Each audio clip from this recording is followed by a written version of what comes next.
If you head out onto Cannock Chase, just beyond Brockton Nursery, there's a tree that most people would walk straight past without thinking twice. Because in daylight, it doesn't look like anything unusual, it's just an old tree. It's weathered, a bit twisted, and has hollows running through the trunk, just like many others out here. But this one's got a name, and locals call it the Tree of Schools. The story goes that if you stand back and look at the trunk from a distance, you can sometimes make out the shapes inside the hollows. Shapes that look unnervingly like skulls.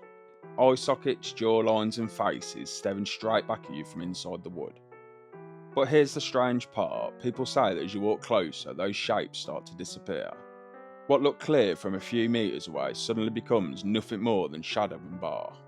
Some put that down to the way that the light hits the tree, how the gaps and curves line up just right from certain angles, and then fall apart as soon as you move. But not everyone agrees, because over the years there's been reports of actual animal skulls being placed inside the tree, left there just tucked into the hollows. But what's unsettling is what supposedly happens next. People say the tree doesn't just hold on to them, it takes them. Slowly, over time, the wood shifts, grows and closes in, until those skulls are no longer sitting in the trunk. They're part of it, swallowed up as if they were never there at all. And whether that's just the natural growth of the tree or something else depends on who you ask. Because many on the Rugeley side of Cannock Chase have a different theory to those of Stafford. There's even those who claim you can still see skulls in there now. Not clearly and not close up, but just enough to catch your eye if you stood back far enough. And that's where the warning comes in.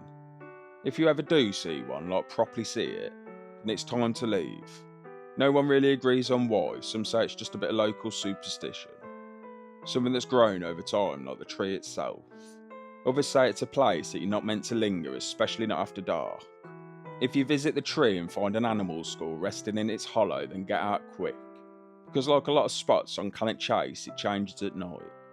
What feels calm and ordinary in the day starts to feel different, quieter and heavier.